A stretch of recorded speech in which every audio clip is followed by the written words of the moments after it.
Salut à tous, donc dans cette vidéo je vais vous faire un petit récap de mon expérience donc d'avoir couru tous les jours pendant environ 6 mois. Donc j'étais étudiant aux arts et métiers à Metz et donc je me suis donné le défi tous les matins à 6 heures d'aller courir. Donc forcément je vais vous montrer quels sont les avantages et les inconvénients d'une telle pratique. Donc premièrement, ça te donne une motivation de ouf quoi. Au début ça va être très dur le matin, forcément tu dois te lever à 6 heures, donc moi je devais me coucher à 10 heures, voire 9 heures, parce que tu vas voir que se lever, partir courir direct c'est hyper dur. Donc ce que je faisais c'est que je me levais à 5 et puis je lisais, donc ça aussi ça faisait partie de ma morning routine super agréable. Je lisais pendant environ 30 minutes, puis le temps de boire mon café, voilà, de me préparer. Il était 6 heures quand je partais, quoi. Donc 1 heure avant de partir courir, ça te permet de te donner quand même une niaque beaucoup plus importante que si tu partais courir direct comme ça au sortir du lit, c'est super chaud. Donc ça, premier point, c'est super important de te lever 1 heure avant. Deuxième point, bon bah forcément ça te donne une piqûre d'endorphine. Donc tous les matins, tu vas péter la forme après ton jogging. Moi, ce que je faisais, après mon jogging, c'est que j'allais me prendre une douche. Non, pardon, avant je faisais un peu de yoga, un peu d'étirement. Puis ensuite, j'allais prendre une douche glacée. Donc ça aussi, ça me mettait un coup de boost, laisse tomber. Donc courir, je courais environ 6 km.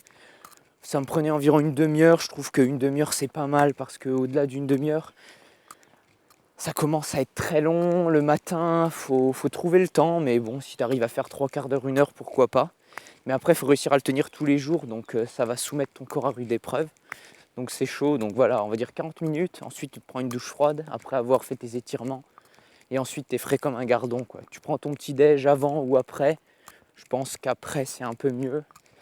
Et ton petit café, et là vraiment, tu pars la journée. Tu n'as plus besoin de faire de sport, tu n'as plus besoin d'aller marcher, courir. Tu es bien, quoi. Donc ça, c'est vraiment le point essentiel. Et moi, pour mes examens, ça m'aidait à vraiment être ultra efficace, quoi. Vu que je faisais un triple diplôme, c'était vraiment hyper important. Maintenant, venons-en au point négatif. Déjà, courir tous les jours pendant 6 mois, c'est presque impossible. Bon, forcément, tu auras des jours où tu vas devoir arrêter, mais tu vas voir que c'est vraiment une drogue. Donc, dès que tu vas pas aller courir, ça va être dur pour toi. Donc, tu vas avoir envie d'y aller. Cependant, c'est là où est le piège, car courir tous les jours, ça va user énormément tes articulations et tes tendons, surtout si t'es pas habitué. Donc il va falloir que tu mettes des jours de pause. Et c'est limite ça le plus dur, quoi. On va croire que courir tous les jours, ouais, ça fait joli, c'est un défi, tu fais le malin, je cours tous les jours. Mais au final, tu vas voir que le plus dur, c'est de t'arrêter.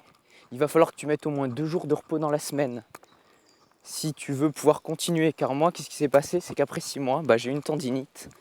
Donc forcément, si je voulais pas me bousiller les tendons, fallait que j'arrête. Et donc résultat des courses, après t'arrêtes et pour t'y remettre c'est super dur. Tu vois maintenant, là je suis en train de... Bon, je suis parti courir, mais là je marche en ce moment.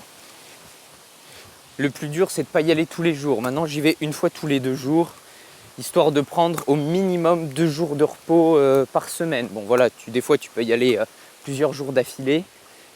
Mais après ça dépend aussi de ton rythme. Si tu cours super vite, vraiment on va dire à 80-90% de tes capacités, là, il faut prendre à chaque fois un jour de repos. Si tu cours pépère à 60%, bon là, tu peux faire quelques jours d'affilée. Mais franchement, essayer de garder un rythme, un jour course, un jour marche, c'est dur de rien faire, hein, attention. Donc pendant cette plage horaire où d'habitude tu cours, par exemple, tu vas te dire les autres jours, un jour sur 2, je vais marcher. Soit pendant le même temps, soit tu peux essayer de faire le même nombre de kilomètres. Mais bon, forcément, ça te prendra beaucoup plus de temps. Voilà, donc c'était ma conclusion de 6 mois de course, tous les jours. Ce que je te conseille de faire, c'est d'y aller 4 à 5 fois par semaine. Ça va t'apporter un bienfait le matin, une motivation sans précédent. Je te conseille d'ailleurs de lire un livre à ce sujet, qui m'a motivé d'ailleurs à aller courir tous les matins, si tu manques encore de motivation. C'est The Miracle Morning, donc le réveil miracle ou un truc comme ça, enfin la traduction en français à chercher. C'est vraiment un livre exceptionnel qui te motive, qui te met la pêche pour te lever tous les matins. Et tu vas voir que te lever tous les matins à 5 heures, Ça change vraiment une vie. Voilà, j'espère que ça t'aura plu. Abonne-toi. Sur ce, moi je vais aller courir, continuer mes petites courses et mets des j'aime. Allez, à plus.